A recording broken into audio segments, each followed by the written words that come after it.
So, kinonsecrate niya ulit ang buong bansang Pilipinas at bawat Pilipino sa harapan ng Our Lady of Guadalupe, mga kape. At alam nyo, ito ay isang napakahalagang pangyayari na naganap para sa ating bayan.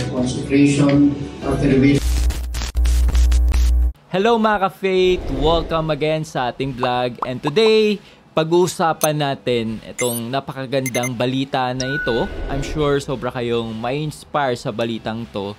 Na alam nyo ba na nagkaroon ulit ang ating Pangulo na si President Bongbong Marcos. Last September 15, nagsagawa ulit ng consecration to the Immaculate Heart of Mary. So, kinonsecrate niya ulit ang buong bansang Pilipinas at bawat Pilipino sa harapan ng Our Lady of Guadalupe, mga ka-faith. At alam nyo, ito ay isang napakahalagang pangyayari na naganap para sa ating bayan. Consecration, after which he will consecrate the Philippines to the Blessed God. No. Mary, my mother, I give myself totally to thee, as I possession and property. Please make of me all that I am and have, whatever words of Jesus do, that he be a fit instrument in thy immaculate and merciful hands, for bringing the greatest possible glory to God. Amen. Our Lady of Guadalupe, Mother of the true God, our merciful Mother, we, thy children, come today in an act of filial homage to faith, love, and trust, to solemnly consecrate our nation, the Philippines, to thy immaculate heart. Take it from our fragile hands into thy own, defended and guarded as thy own property. May our Lord Jesus reign, conquer, and rule in it as King. Outside of him, there is no salvation. Be thy people, see the terrible storm raging around us, threatening to disperse and destroy the faithful flock of those who bless thee, because thou art the mother of our Lord Jesus. Afflicted, we stretch out our suppliant hands towards thy divine Son, as we cry out, save us, O Lord, for we perish. Intercede for the Philippines, O Our Lady, in this grave hour, when evil winds blow, bringing cries of death against the Son, and against the civilization founded on his teachings, deceiving minds, perverting hearts, and lighting the fires of hatred and revolution in the world. Help of Christians, pray for us. Intercede for the Philippines, Our Lady, in this troubled hour when the unclean waves of an open immorality, which has even lost the notion of sin, exalt the rehabilitation of the flesh in the face of the very cross of thy divine Son, threatening to choke in this world the lily of virtue nourished by the Eucharistic blood of Jesus Christ, Virgin most powerful, pray for us. Intercede for the Philippines, Our Lady, in this hour of passion and doubts, when even the good run the risk of being lost.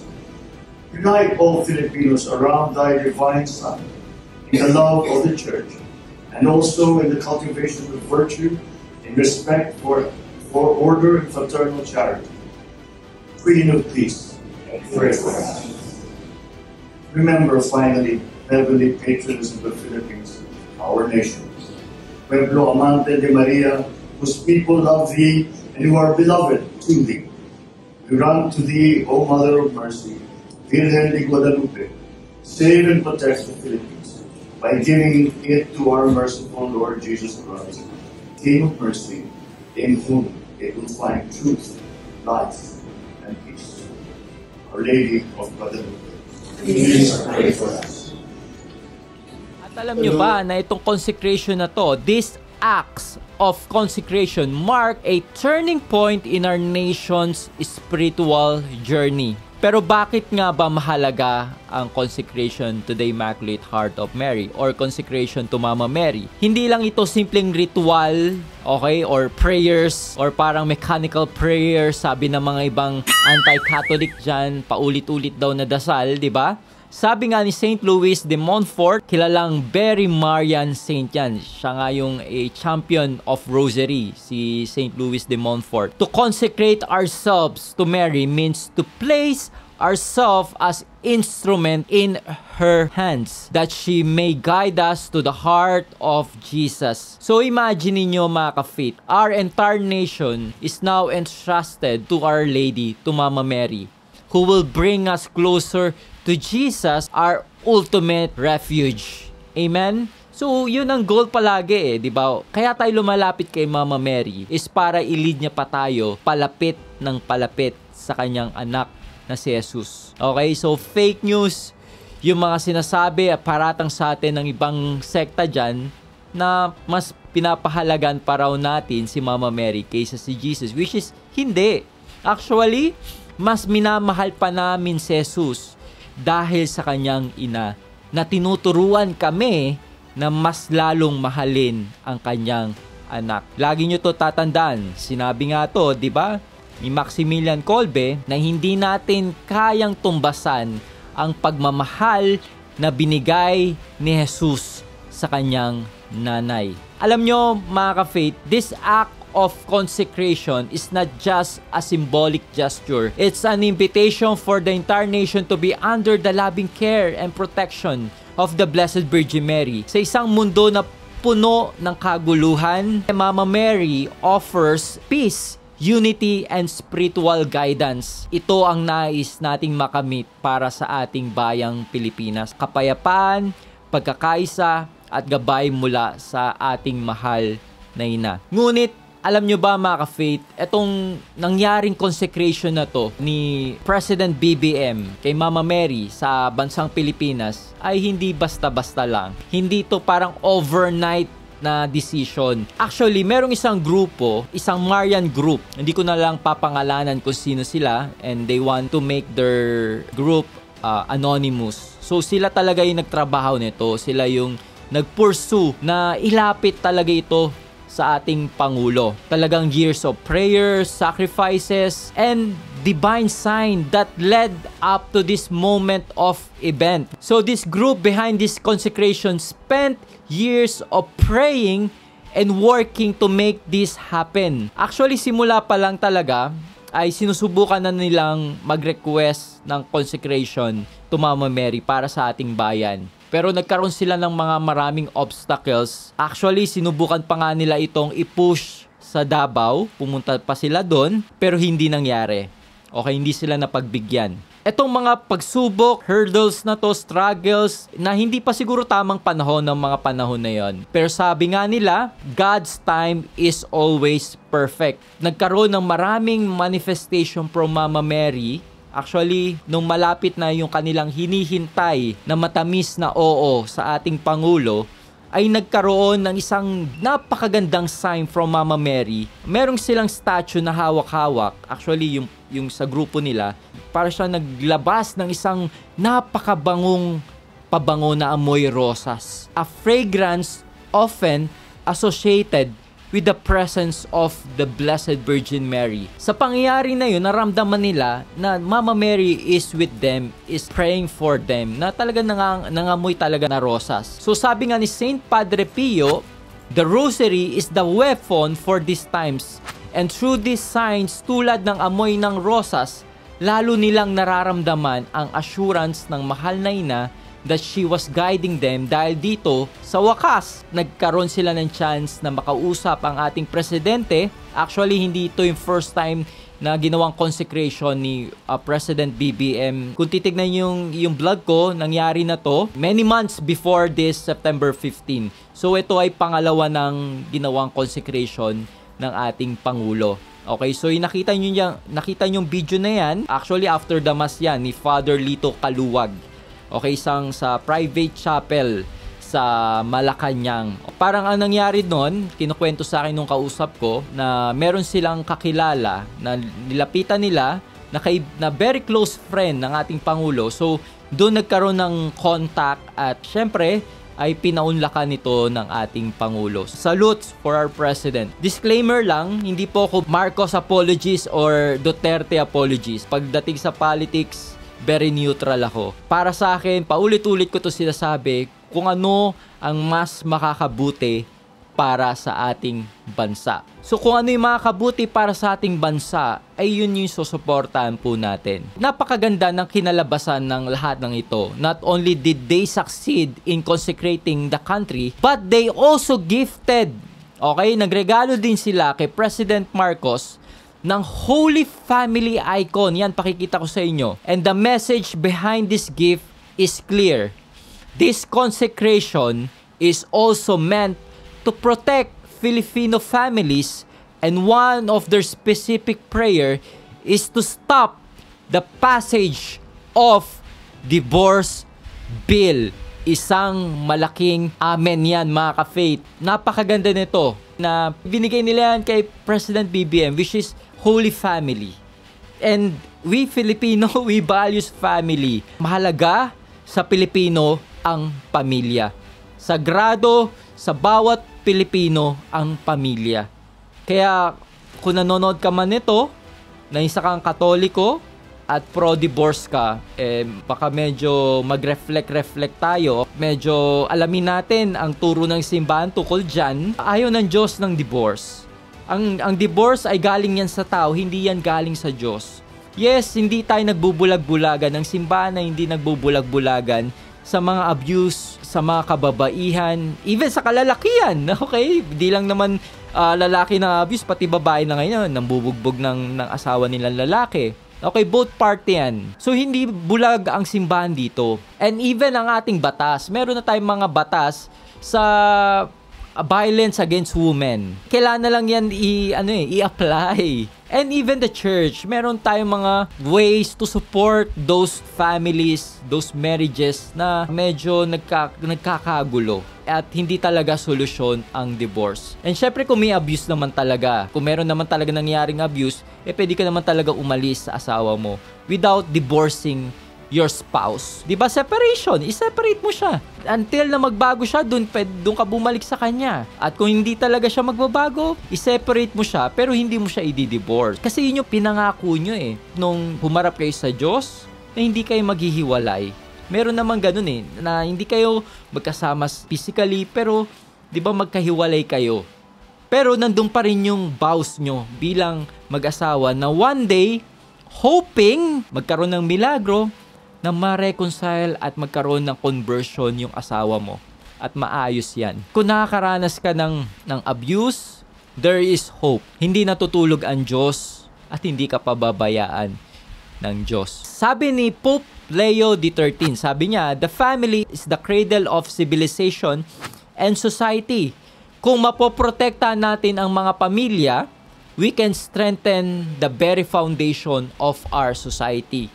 This Holy Family icon serve as a reminder that the sanctity of the family is sacred and must be defended. At ang culmination ng lahat ng kanilang paghahanda ay isang solemn mass na ginanap noong September 15 sa St. Joseph Chapel sa Malacanang. Diyan ginawa yung consecration. Makikita nyo sa Facebook page ng ating First Lady Lisa Marcos sa kanyang post. Ito yung sabi niya, Sunday Mass in celebration of the enthronement of the Tilma of Our Lady of Guadalupe, Heavenly Patroness of the Philippines. Napakaganda ng pangyayaring yan, mga ka-faith, dahil hindi lamang ito simpleng ceremony, kundi isang panata ng ating bayan sa mahal na ina, to Mama Mary.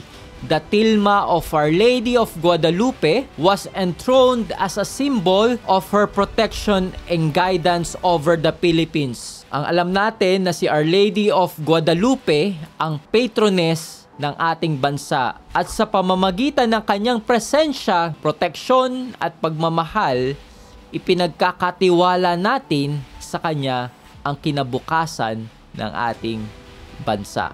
Alam nyo, sa maraming Marian apparition tulad ng Fatima, palagi may paalala si Mama Mary. Sabi niya sa Fatima, God wishes to establish devotion to my Immaculate Heart. If what I say to you is done, many souls will be saved and there will be peace. Ito mismo ang ginawa natin sa pamamagitan ng consecration na ito.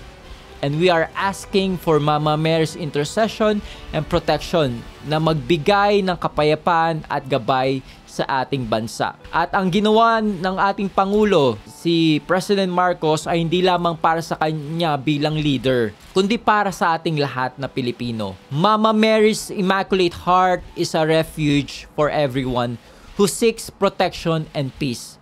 Tulad ng sinabi niya sa Fatima, my Immaculate Heart will be your refuge and the way that will lead you to God. At imagine niyo mga ka-faith, if we all follow this path, if every family, every community praise the Rosary and consecrate themselves to the Immaculate Heart of Mary, sabi nga ni Saint Maximilian Kolbe, never be afraid of loving the Blessed Virgin Mary too much. You can never love her more than Jesus did. Amen?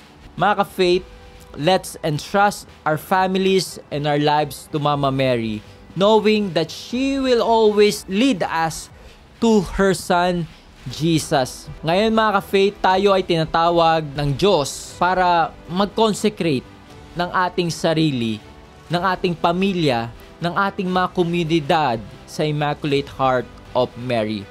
Just like what our country did, we can also offer our lives to her care. Paano natin ito gagawin? Simulan natin sa pagdadasal ng rosaryo araw-araw. Alam nyo, nire-recommend ko 4 Mystery a day.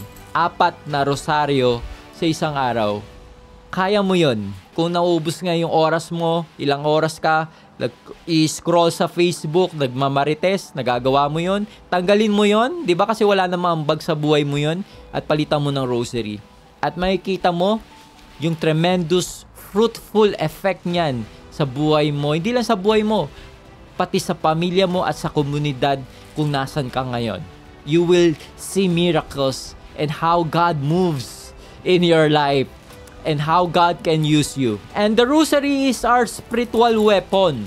Okay, sandata natin to, mga ka-faith, lalo na sa mga demonyo, sa mga kademonyohan. Okay, sabi nga ni Saint Padre Pio, sabi niya, and through it, we will be led closer to Christ sa tulong ng mahal na ina. Makakamtan natin ang tunay na kapayapaan sa ating puso, pamilya at bansa. Kaya mga ka-faith, napakaganda ng panawagan na ito para sa ating bansa, lalo na sa panahon ngayon na napakaraming pagsubok at hamon ng ating bansa. Yung geopolitical issue natin with China, yung nangyayaring division ngayon, politics dito sa Pilipinas, both party, di ba? Yung problema sa mga pogo, ang dami, mga incense, rape, corruption, kung ano-ano. Kung titignan mo ang balita, ang toxic. Kaya, mga ka-faith, lagi natin in-entrust ang lahat ng ito sa Immaculate Heart of Mary. And guess what? Mama Mary, hindi siya nagpapatalo. She always win. She crushes the head of the serpent. Lahat ng laban mo, when you consecrate it to Mama Mary, when you give it to Mama Mary, hindi niya patatalo ang iyong laban. Even though na parang medyo shaky ang buhay mo, parang rosaryo ka ng rosaryo araw-araw, pero walang nangyayari. Guess what? You never stop. Huwag kang hihinto, huwag kang susuko, because God will have the final say. Mama Mary will pray for you, she will guide you, she will help you, and she will protect you. So mga ka-faith, I hope na na-inspired, na bless kayo dito sa vlog na to. Make sure na i-share nyo to sa bawat kakilala nyo na ma-inspire sila na i-consecrate ang kanilang buhay sa Immaculate Heart of Mary at magdasal ng rosaryo araw-araw. At mga ka-faith, ini-invite ko din kayo na maging parte ng aking Patreon group to support me in this mission sa lahat ng ginagawa ko dito sa social media. Guess what? Lahat ng mga content na meron dito sa YouTube ay napapanood mo ng libre. Pero hindi libre yung paggawa ng mga content katulad nito. By your help, supporting me in Patreon, matutulungan mo ko na mas mapagpatuloy ko pa yung ginagawa kong social media evangelization at makapag-interview pa tayo ng mga inspiring Catholics na alam ko na sobrang makakatulong sa inyong spiritual life.